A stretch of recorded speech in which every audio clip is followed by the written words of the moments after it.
Hello students, आपका स्वागत है आपके अपने यूट्यूब चैनल डेल मैथमेटिक्स में। आज का अपना टॉपिक रहेगा राजस्थान के आर्ट्स और कल्चर से लोक देवता का, जिसमें अपन आज देखने वाले महत्वपूर्ण जो 50 वस्तुनिष्ठ एमसीक्यू क्वेश्चनों को बस आप ये पढ़ लो और आपका टॉपिक क्लियर हो जाएगा। यह आपको थंबनेल में भी नज़र आ रहा होगा कि बस ये पढ़ो और टॉपिक क्लियर।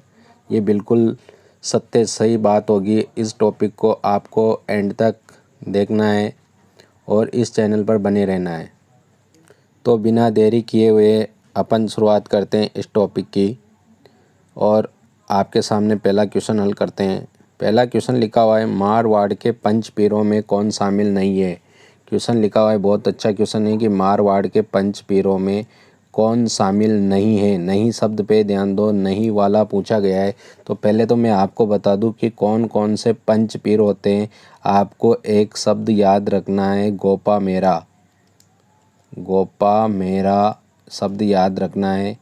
गोपा मेरा का मतलब है कि वह पंच पीर जो मारवाड़ के पंच पीरों में शामिल है, उसको गोपा मेरा शब्द से ध्यान रखना है। गोपा मेरा का मतलब गो यानी कि गोगा जी, पा यानी फाबू जी, मे यानी मेहा जी, ह यानी हड़बू जी और रा यानी रामदेव जी। तो इन 5 नामों में से ऐसा कौन सा नाम है जो यहाँ पर आ रहा है। तो पा यानी पाबू जी आ रहा है, तो ये तो पंचपीर है। और गोगा जी, गो यानी कि गोगा जी भी पंचपीर में है। मेहा जी, इसमें दे नहीं रखा। ह यानी कि हड़बू जी भी पंचपीर है। तो तेजा जी पंचपीर नहीं है, तो इसका आंसर होगा स, यानी कि पहले का आंसर है स, ऑप्शन सही है। बढ़ते हैं अब क्वेश्चन नंबर 2 की ओर। क्वेश्चन नंबर 2 लिखा हुआ है, गोगा जी का जन्म स्थान कहाँ है। गोगा जी का जन्म कहाँ पर हुआ था। तो गोगा जी का जन्म हुआ था ददरेवा चुरू में। तो इस दूसरे का जो आंसर है वो ऑप्शन नंबर ब। क्वेश्चन नंबर अगला तीसरे की ओर। क्वेश्चन नंबर 3 लिखा हुआ है, किस लोक देवता को जहार पीर के नाम से जाना जाता है। ऐसा कौन सा लोक देवता है जिनको जहार पीर के नाम से जाना जाता है। तो रामदेव जी को जहार पीर के नाम से नहीं जाना जाता, इनको रूणीचा के नाम से जाना जाता है। पाबू जी को भी नहीं जाना जाता, पाबू जी को ऊँटों के देवता के नाम से जाना जाता है। हड़बू जी को भी नहीं जाना जाता, तो जाना जाता है गोगा जी को। तो इसका तीसरे का आंसर है स। तीसरे का आंसर स। इस तरीके से आपके पहला, दूसरा और तीसरा क्वेश्चन बताया। अगला क्वेश्चन, क्वेश्चन नंबर 4।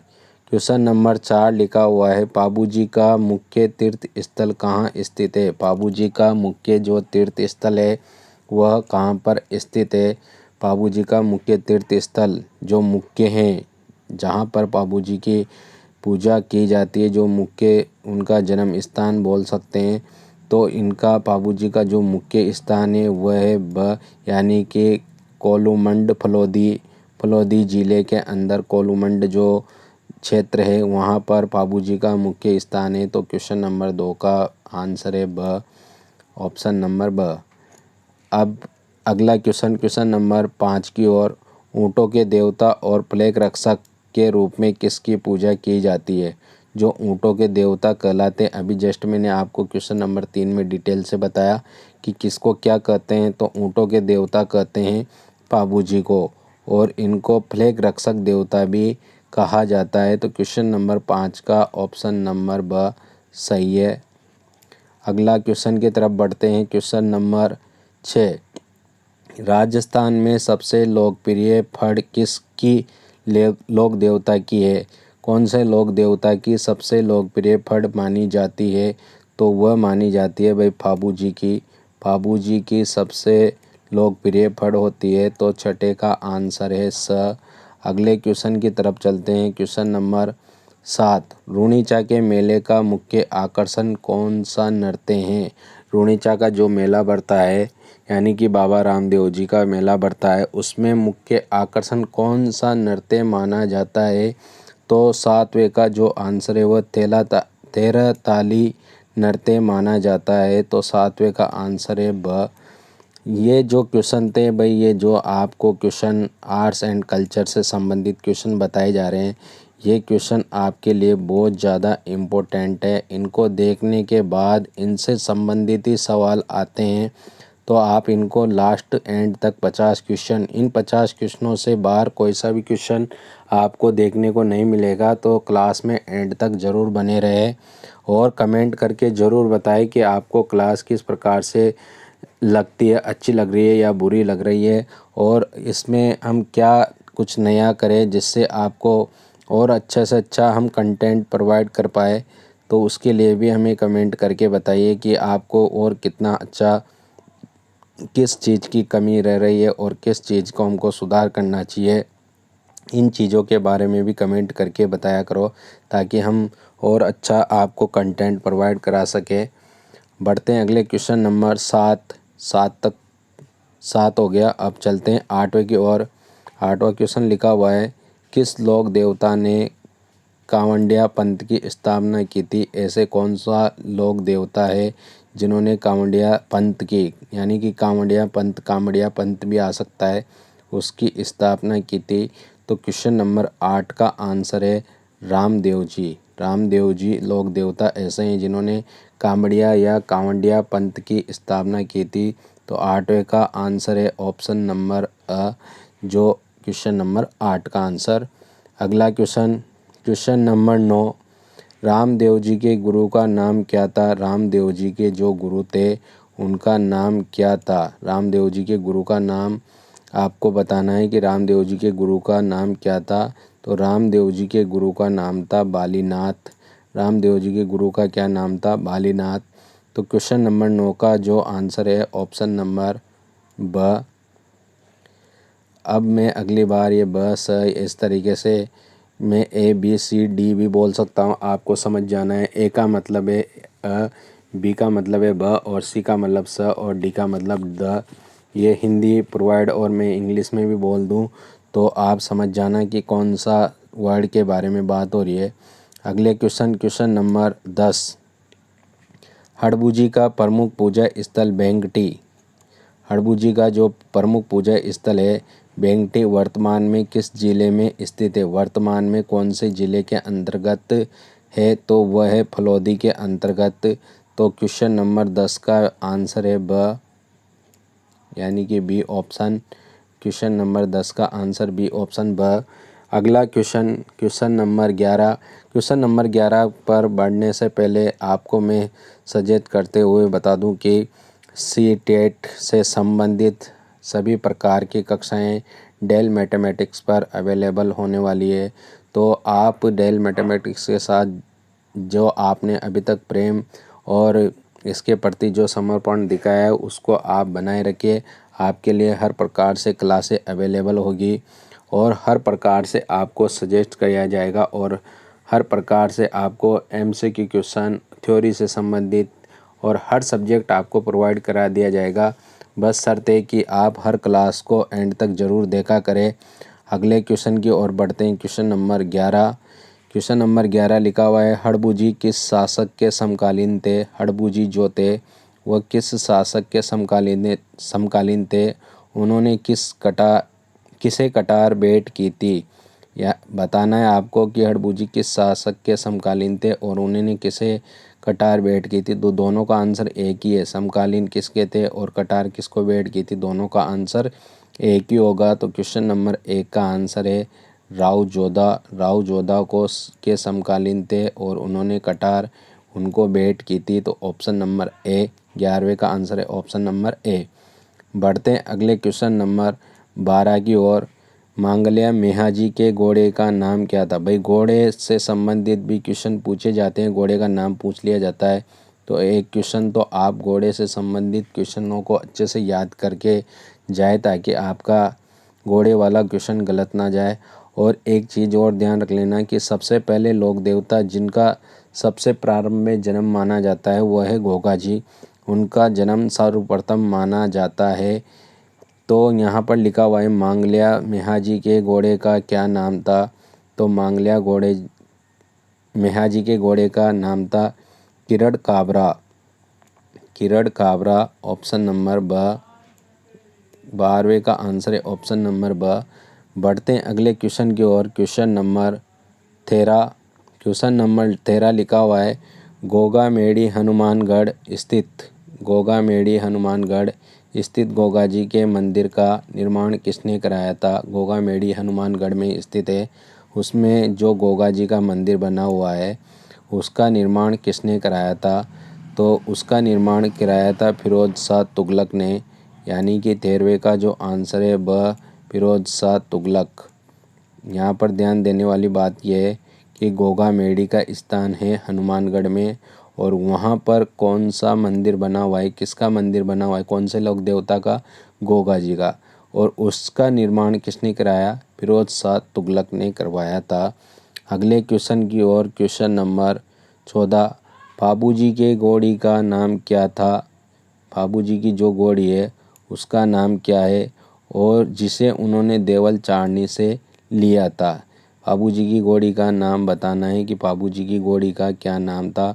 तो बाबूजी की घोड़ी का नाम था केसर कालमी। देखो, घोड़ी से संबंधित हर प्रकार से क्वेश्चन पूछा जाता है, वेरी वेरी मोस्ट लगा लो कि जो घोड़ी से संबंधित लोक देवता का सबसे सुनहरा और सार्वजनिक वाहन माना गया है घोड़ी, तो सबसे बाबूजी की घोड़ी का नाम था केसर कालमी। ऑप्शन नंबर ब, केसर कालमी घोड़ी का नाम है बाबूजी का। मेहा जी की घोड़ी का नाम आपको बताया कि मेहा जी के घोड़े का नाम किरण काबरा है, और जो तेजा जी की घोड़ी का नाम क्या है वह आगे आने वाला है क्वेश्चन। अगला देखो, क्वेश्चन नंबर 15 रामदेव जी के ध्वज को क्या कहा जाता है। रामदेव जी का जो ध्वज होता है उसको क्या कहा जाता है। तो रामदेव जी के ध्वज को कहा जाता है नेजा। रामदेव जी के ध्वज को कहा जाता है नेजा, यानी कि ऑप्शन नंबर ब, 15 का आंसर है ऑप्शन नंबर ब। अगला क्वेश्चन, क्वेश्चन नंबर 16 बढ़ते हैं अगले क्वेश्चन नंबर 16 की ओर। क्वेश्चन नंबर 16 लिखा हुआ है कि वीर तेजाजी का जन्म नागौर के किस गांव में हुआ था। वीर तेजाजी का जो जन्म है नागौर के किस गांव में हुआ था। तो 16वें का जो आंसर है भाई, वीर तेजाजी का जो जन्म नागौर में हुआ था। जिला तो है नागौर, लेकिन गांव कौन सा है, तो वह गांव है खडनाल में हुआ था। यानी कि 16वें का जो आंसर है वीर तेजाजी का जन्म नागौर के खडनाल में हुआ था। Option number A. Question number 17 की ओर। क्वेश्चन नंबर 17 लिखा हुआ है तेजाजी का मुख्य पशु मेला। तेजाजी का जो पशु मेला बढ़ता है वह मुख्य वाला कहाँ पर आयोजित होता है। तो 17वें का जो आंसर है परबतसर डीडवाना कुंचामन में तेजाजी का मुख्य पशु मेला बढ़ता है। तो 17 का आंसर है ऑप्शन नंबर ब। अगले क्वेश्चन की ओर, क्वेश्चन नंबर 18 काला और बाला तथा कृषि कार्यों के उपकारक देवता किसे कहा जाता है। काला और बाला और कृषि कार्यों के जो उपकारक देवता है वह किस लोक देवता को माना जाता है, ऐसा क्वेश्चन में आपसे पूछा गया है। तो काला और बाला और कृषि कार्यों के लिए माना जाता है तेजाजी को, यानी कि क्वेश्चन नंबर 18 का जो आंसर है ऑप्शन नंबर बी। बाबूजी को माना जाता है ऊँटों के रक्षक देवता, कल्ला जी को माना जाता है सांपों के रक्षा के लिए, और गोगा जी को माना जाता है, और तेजाजी के बारे में पूछा गया है काला और बाला, तो तेजाजी को काला और बाला के रूप में माना जाता है, और कृषि कार्यों के उपकारक देवता के रूप में भी जाना जाता है। अगला क्वेश्चन नंबर 19 तेजाजी की घोड़ी का नाम क्या था। अब तेजाजी की घोड़ी का नाम आया, तेजाजी की घोड़ी का नाम क्या था, इसको सब जानते हैं, सॉन्ग आता है। तो उस हिसाब से क्वेश्चन नंबर 19 का आंसर है लीलन सिंगारी वाला सॉन्ग होता है, वह तेजाजी के घोड़ी के नाम के आधार पर गाया गया है। तो क्वेश्चन नंबर 19 का आंसर है ऑप्शन नंबर ब। अगला क्वेश्चन, क्वेश्चन नंबर 20 देवनारायण जी की का मुख्य मंदिर आसिंद किस जिले में स्थित है। यानी कि आसिंद भीलवाड़ा में स्थित है। जो आसिंद में मुख्य मंदिर है देवनारायण जी का, यानी कि आपसे पूछा जाए कि देवनारायण जी का मुख्य मंदिर कहाँ पर है, तो आसिंद भीलवाड़ा में स्थित है। आसिंद एक जगह का नाम है जबकि भीलवाड़ा ज़िले का नाम है। तो क्वेश्चन नंबर 20 का ऑप्शन है ऑप्शन नंबर ए। आप हमको कमेंट करके ज़रूर बताएं कि आपको जो ये क्लास चल रही है ये किस प्रकार से अब लग रही है। और आपको देखो, मेरा मुख्य सब्जेक्ट वैसे मैथ पढ़ाना है, लेकिन मैं जो यूट्यूब चैनल है मैं चाहता हूँ कि हर बच्चे के पास सीटेट से संबंधित जो भी न्यू स्टूडेंट होते हैं, 12th पास करने वाले स्टूडेंट अधिकतर न्यू होते हैं, उनको किसी चीज़ की समझ नहीं होती है कि उनको किस तरीके से तैयारी करनी होती है। तो कम से कम मैं उनको मैथ के अलावा अन्य सब्जेक्ट में बेसिक तो कम से कम उनका क्लियर करा सकूं, ताकि वह परीक्षा में बैठते हुए ऐसा महसूस नहीं कर पाए कि हम पहली बार एग्ज़ाम दे रहे हैं और हमारे अंदर झिझक है। तो कम से कम उनको तो अच्छे से ये सब्जेक्ट प्रोवाइड करा सके। तो आप इस क्लास के लिए, क्योंकि मैं आर्ट्स का सब्जेक्ट मेरा नहीं है, मैं मैथ का टीचर हूँ और उस हिसाब से मैथ को प्रोवाइड कराता हूँ, लेकिन फिर भी मैं ये एनी सब्जेक्ट जो आर्ट्स से संबंधित, आर्ट और कल्चर से संबंधित सब्जेक्ट की क्लास चल रही है, वो आपको कैसी लग रही है मेरे द्वारा पढ़ाते हुए, आप कमेंट करके ज़रूर बताएं। और ये भी बताएं कि मेरे को किस चीज़ में सुधार करने की आवश्यकता है, ताकि मैं और अच्छे से सुधार कर सकूं। लेकिन इस चीज़ का विशेष ध्यान रखो कि आपको देखो, कोई से भी किसी भी जगह से पढ़ाई करते हो, किसी भी यूट्यूब चैनल से, अगर आप 1 या 2 मिनट क्लास देखकर बंद कर देते हो तो क्लास देखने से कोई मतलब नहीं है, उससे आपको कुछ फ़ायदा नहीं होने वाला। लेकिन अगर आप कोई सी भी क्लास हो, कोई सी भी बुक हो, उसको एंड तक देखते हो या एंड तक पढ़ते हो, तो फिर उससे आपका फ़ायदा होने की बहुत ज़्यादा संभावना बनती है। तो मेरा कहना यही है कि कम से कम आप किसी भी जगह से क्लासों को देखते हो, उनको पूरा देखें, ताकि आपका कुछ ना कुछ फ़ायदा ज़रूर हो। ऐसा नहीं कि 1 या 2 मिनट पढ़कर समझ जाओ कि हाँ पढ़ लिया और हो गया काम, ऐसा कभी भी नहीं होता है।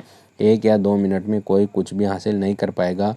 इससे बढ़िया तो आप ओपन ही मत करो क्लास को, और क्लास पढ़ते हो तो पूरा, बिल्कुल पूरा वॉच किया करो। अगला क्वेश्चन नंबर 21वां जो क्वेश्चन है, किस लोक देवता की फड़ पर, ऐसे कौन से लोक देवता है जिनकी फड़ पर भारतीय डाक विभाग द्वारा डाक टिकट जारी किया गया था। ऐसे कौन से लोक देवता है जिनकी फड़ पर, जो फड़ होती है उनकी, उनके भारतीय डाक विभाग द्वारा डाक टिकट जारी किया गया था। तो क्वेश्चन नंबर 21 का आंसर है देवनारायण जी की पढ़ पर। देवनारायण जी की पढ़ पर भारतीय डाक विभाग द्वारा डाक टिकट जारी किया गया था। 5 रुपये का डाक टिकट, 5 रुपये का डाक टिकट देवनारायण जी और तेजाजी के ऊपर 5 रुपये का डाक टिकट 2011 में सचिन पायलट ने जारी किया था। सचिन पायलट ने उनकी फड़ पर 5 रुपये का डाक टिकट 2011 में सचिन पायलट ने जारी किया था। इस चीज़ का भी विशेष तौर पे ध्यान रखना। सचिन पायलट जो राजस्थान के उप मुख्यमंत्री भी रह चुके हैं। तो क्वेश्चन नंबर 21 का आंसर है ऑप्शन नंबर स। क्वेश्चन नंबर अगला 22वें क्वेश्चन की ओर चलते हैं। देवनारायण जी के बचपन का नाम क्या था। देवनारायण जी के बचपन का नाम आपसे पूछा गया है। तो देवनारायण जी के बचपन का नाम था उदय सिंह, ऑप्शन नंबर अ। अगला क्वेश्चन नंबर 23, किस लोक देवता के मंदिर में मूर्ति के स्थान पर ईंटों की पूजा की जाती है। मूर्ति के स्थान पर ईंटों की पूजा की जाती है। ऐसे कौन से लोक देवता है जिनमें मंदिर में मूर्ति के स्थान पर ईंटों की पूजा की जाती है और नीम के पत्ते चढ़ाए जाते हैं। तो ऐसे लोक देवता है देवनारायण जी। तो क्वेश्चन नंबर 23 का आंसर है देवनारायण जी, ऑप्शन नंबर ब।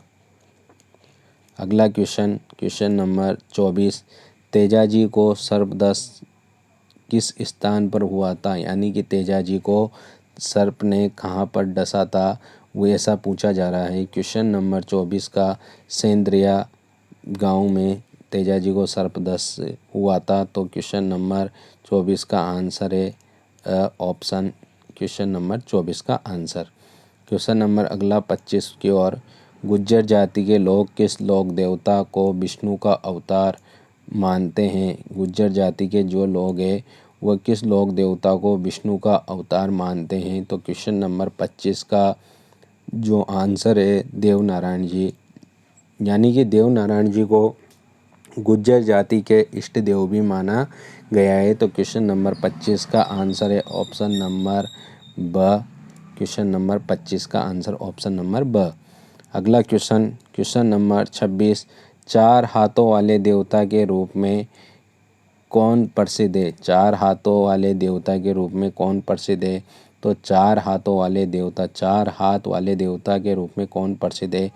तो ऐसे देवता कौन थे? देखो ध्यान से सुनो कि एक देवता थे कि जिनके चाचा एक युद्ध में लड़ रहे थे, तो उनके चाचा घायल हो गए और उनके चाचा घायल होने पर उनके भतीजे, यानी कि जो लोक देवता का नाम इसमें लिखा हुआ है, उनके भतीजे ने उनके चाचा को अपने कंधों पर रखा और उस युद्ध में शामिल हो गए, कूद पड़े और उनके चाचा को कंधों पर बिठाकर उनका जो युद्ध था उसको संपन्न किया। और ऐसे लोक देवता थे वीर कल्लाजी राठौड़। ऐसे लोक देवता थे वीर कल्लाजी राठौड़, जिन्होंने है ना अपने चाचा को कंधों पर बिठाकर युद्ध में कूद पड़े और वहाँ पर विजय हासिल की। क्वेश्चन नंबर 26 का आंसर है ऑप्शन नंबर अ। क्वेश्चन नंबर अगला, इस वजह से चाचा और भतीजे के दो और दो मिलकर चार हाथ होते हैं, इस वजह से बोला जाता है चार हाथों वाले देवता। तो किसको बोला जाता है? वीर कल्लाजी राठौड़ को। क्वेश्चन नंबर अगला 27वां, क्वेश्चन नंबर 27 लिखा हुआ है, कल्लाजी राठौड़ के गुरु कौन थे? कल्लाजी राठौड़ जो थे उनके गुरु का नाम पूछा गया है। तो कल्लाजी राठौड़ के गुरु का नाम क्या था? तो कल्लाजी राठौड़ के गुरु का नाम था भैरवनाथ, यानी कि क्वेश्चन नंबर 17 का आंसर है ऑप्शन नंबर ब। अगला क्वेश्चन, क्वेश्चन नंबर 28, मल्लीनाथ जी का पशु मेला कहाँ आयोजित होता है? मल्लीनाथ जी का जो पशु मेला है वह कहाँ पर आयोजित होता है? तो क्वेश्चन नंबर 28, 27 का आंसर बता दिया। क्वेश्चन नंबर 28, मल्लीनाथ जी का पशु मेला कहाँ आयोजित होता है? तो मल्लीनाथ जी का जो पशु मेला है वह तिलवाड़ा बालोतरा में होता है। तो क्वेश्चन नंबर 28 का आंसर है ऑप्शन नंबर अ। अगला क्वेश्चन, क्वेश्चन नंबर 29, प्रकृति प्रेमी लोक देवता, प्रकृति प्रेमी लोक देवता तल्लीनाथ जी का मुख्य स्थान कहाँ है? अब आपसे पूछा जाए कि प्रकृति प्रेमी लोक देवता किसे कहते हैं, तो उसे तल्लीनाथ जी को प्रकृति प्रेमी लोक देवता कहा जाता है। अब आपसे पूछा गया है कि जो प्रकृति प्रेमी लोक देवता तल्लीनाथ जी को कहा जाता है तो उनका मुख्य स्थान कहाँ पर है? तो उनका मुख्य स्थान है पांचोटा गांव जालोर, पांचोटा गांव जालोर। तो option number A question number 29 का आंसर। बढ़ते हैं अगले क्वेश्चन नंबर 30 की ओर, मीणा जाति के लोग किस लोक देवता की झूठी कसम नहीं खाते हैं? मीणा जाति के लोग किस लोक देवता की झूठी कसम नहीं खाते हैं? ऐसे कौन से लोक देवता है जिसकी कसम मीणा जाति के खाते हैं और वह झूठी नहीं होती है? तो क्वेश्चन नंबर 30 का आंसर है बुरिया बाबा। बुरिया बाबा गौतमेश्वर की कसम मीणा जाति के लोग खाते हैं जो वो झूठी नहीं खाते हैं। तो ऑप्शन नंबर ए, तो इसका आंसर है ऑप्शन नंबर ए। देखो आपको अगर वीडियो अच्छी लग रही हो तो लाइक ज़रूर करें, कमेंट करें और इन वीडियो को उन दोस्तों के पास ज़रूर पहुंचाने का प्रयास करें जो सीएटी की तैयारी कर रहे हैं, और उनको सजेस्ट करें कि वीडियो अंत तक ज़रूर देखें। वीडियो अंत तक देखने से फ़ायदा होता है ना कि नुकसान, तो वीडियो में अंत तक बने रहे।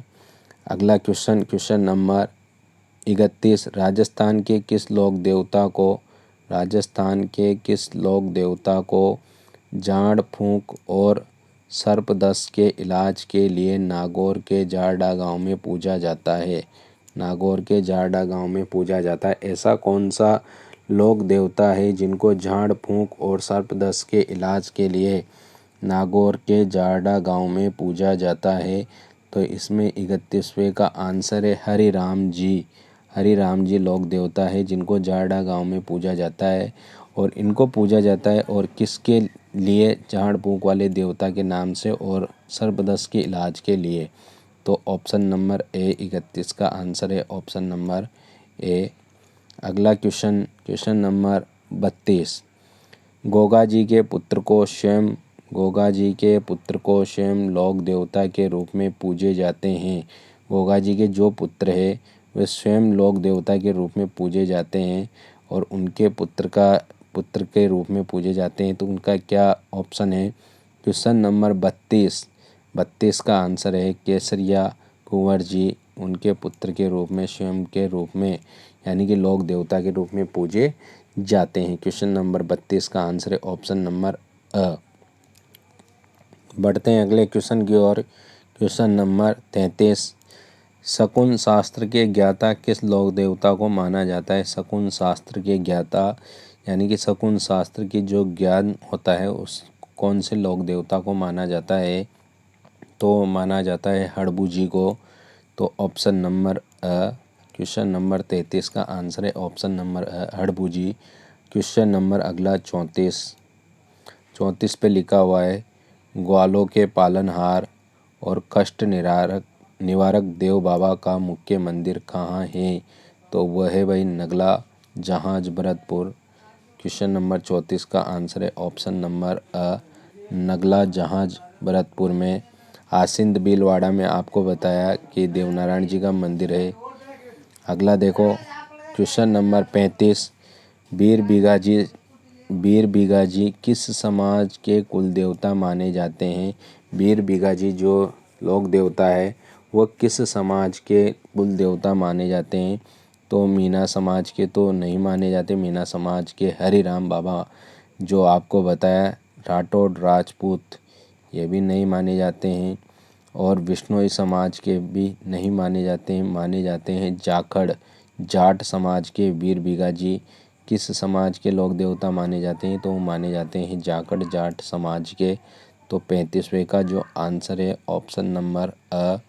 35वें का सही answer option number A Jakhar Jat समाज के। भाई देखो क्वेश्चन नंबर 27 के बाद में मैं देख पा रहा हूँ, आप भी देख पा रहे होंगे कि 27 के बाद में जो भी क्वेश्चन आ रहे हैं ये 27 पे ऑप्शन नंबर ब आया था, इसके बाद में 28वें में आ रहा है, 29वें में अ, 30वें में अ, 31वें में ए, 32 में अ, फिर 34, 33, 34 और ये 35 सब में अ आ रहा है।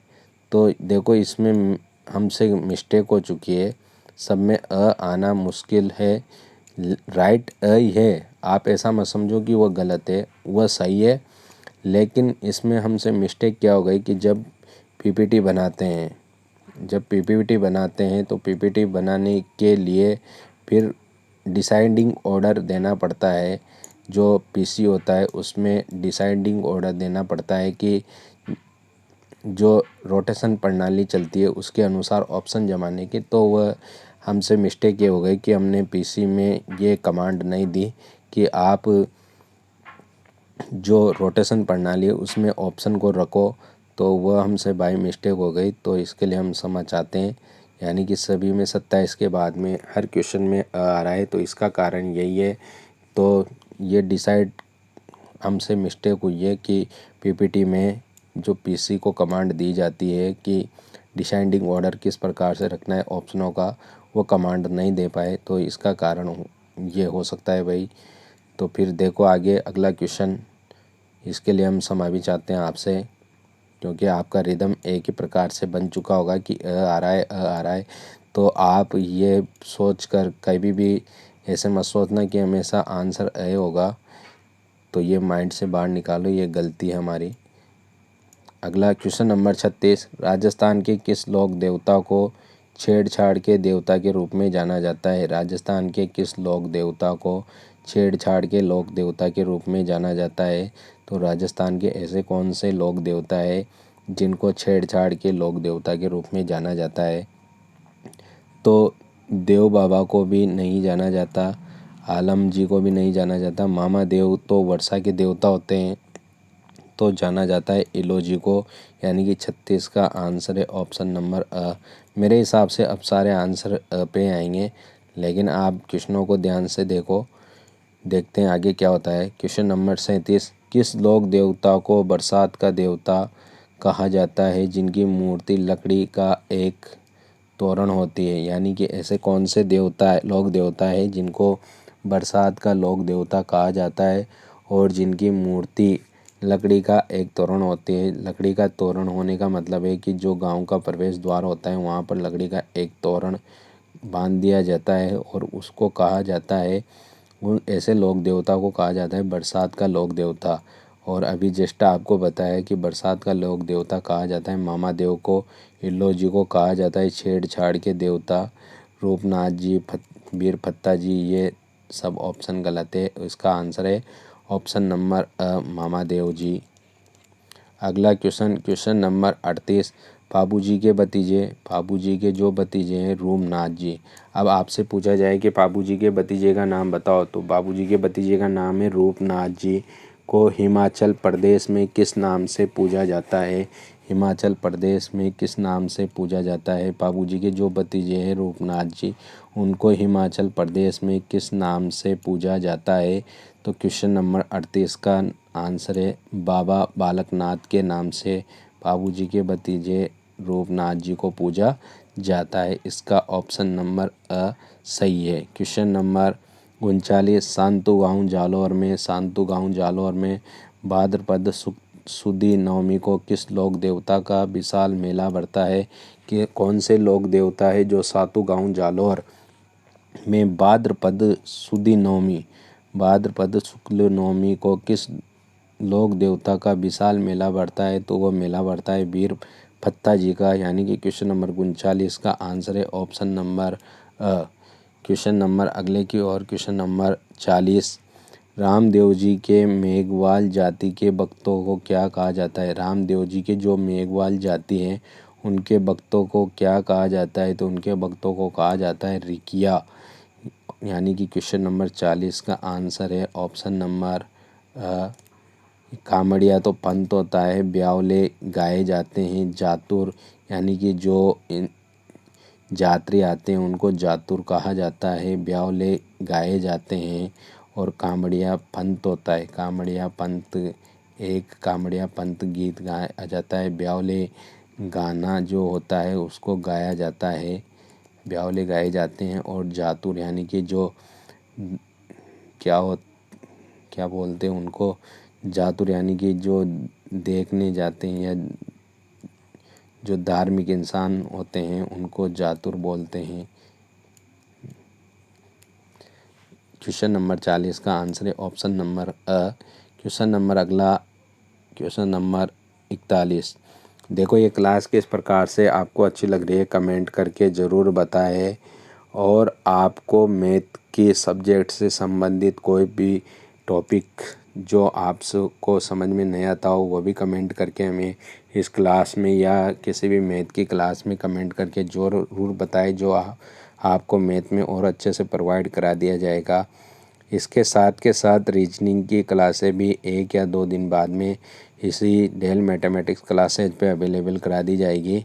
आपका सी टेट से संबंधित कोई सा भी टॉपिक हो आपको डेल मैथमेटिक्स पर अवेलेबल होगा, बस शर्त है कि आप उन क्लासों को बिल्कुल एंड तक ज़रूर देखा करो, क्योंकि आपके एंड तक देखने से हमको एक मोटिवेशन मिलता है और हम अगली क्लास में और अच्छा कंटेंट आपको प्रोवाइड करा पाते हैं। तो मेरा लास्ट में यही कहना है कि आपको हर क्लास एंड तक ज़रूर देखनी है, एंड तक देखने से हमको मोटिवेशन मिलता है और हम और अच्छे से अच्छा कंटेंट आपको प्रोवाइड करा पाते हैं।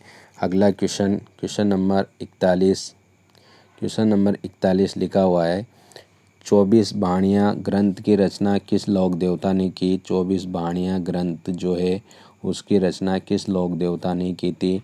तो 24 बाणियाँ जो ग्रंथ है उसकी रचना की थी रामदेव जी ने, यानी कि 41 का जो आंसर है ऑप्शन नंबर 41 का आंसर।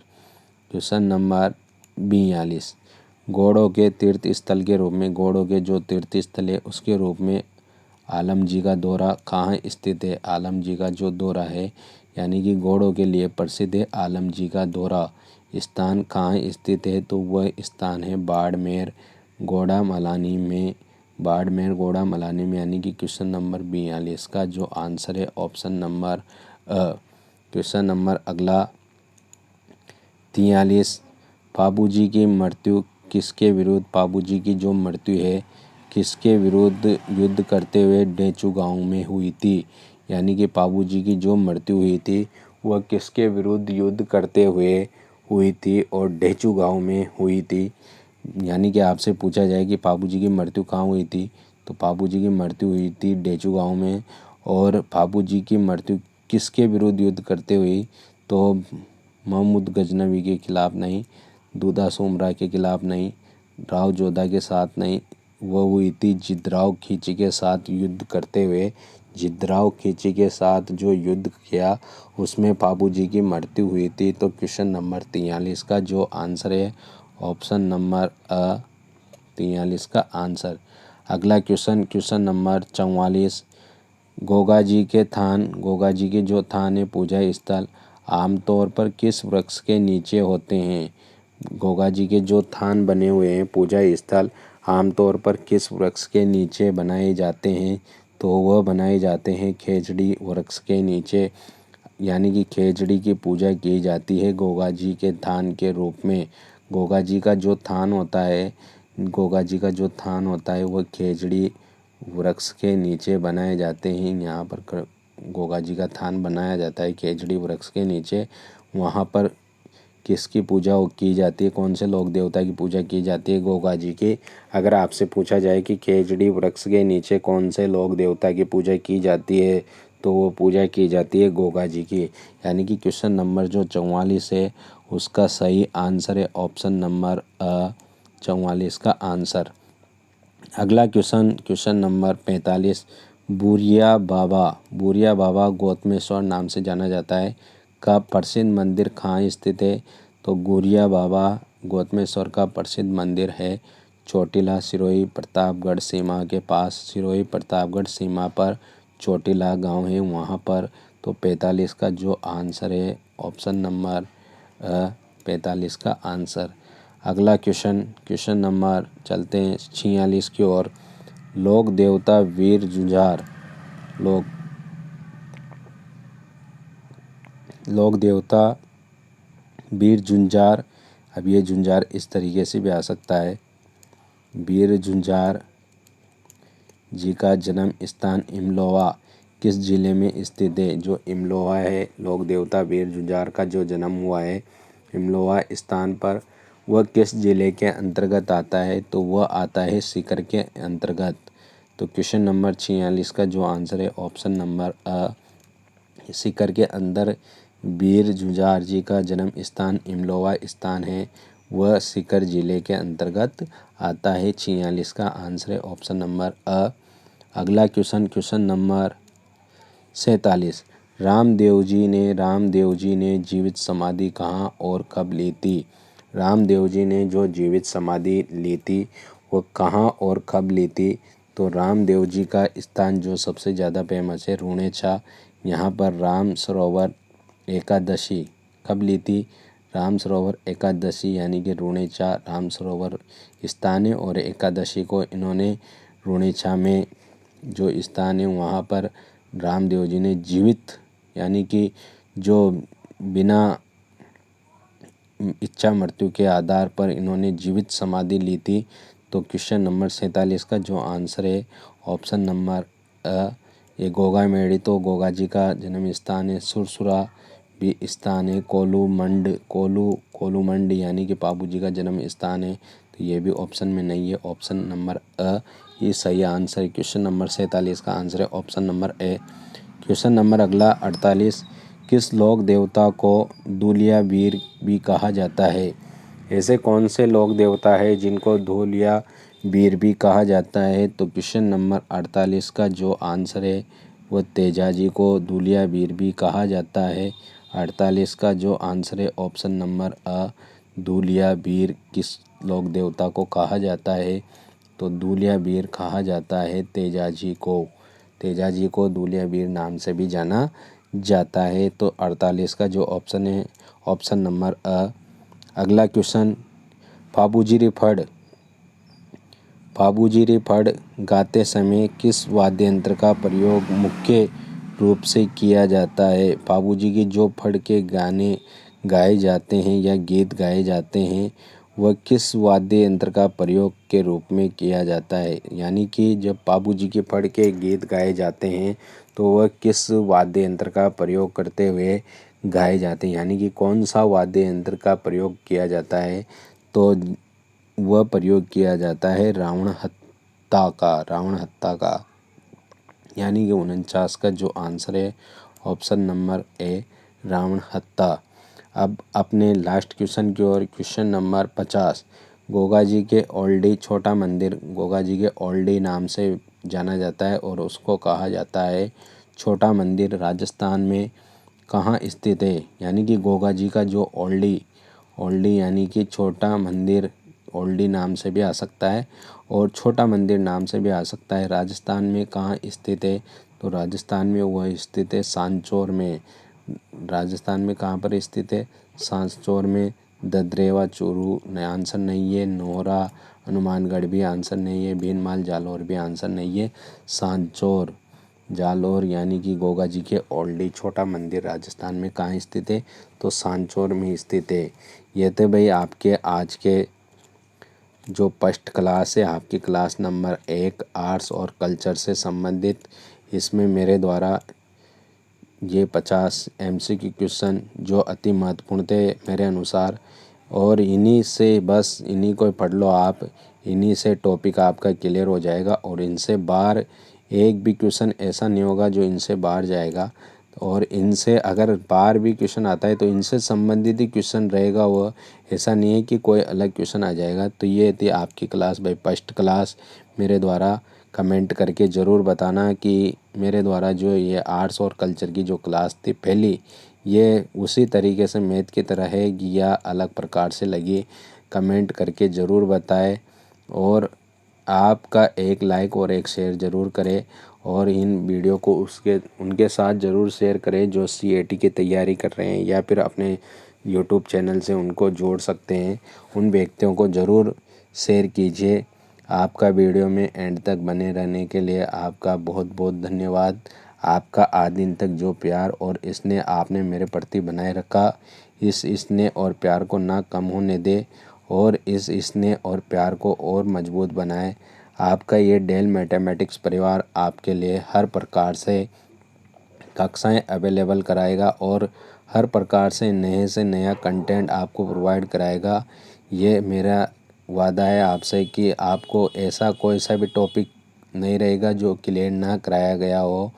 बस शर्त है कि आप हर क्लास को एंड तक ज़रूर देखा करें, क्योंकि आपके एंड तक देखने से आपको कुछ ना कुछ फ़ायदा मिलेगा और फ़ायदा मिलेगा तो आपको एग्ज़ाम में अच्छे से अच्छे मार्क्स लाने का भी क्वालिफ़िकेशन करने, यानी कि 40% जो आपको क्लियर करना है वो आप बहुत आसानी से क्लियर कर पाओगे। बस आप हर क्लास को अच्छे से वॉच करें और हर क्लास को आप अच्छे से अटेंड करें।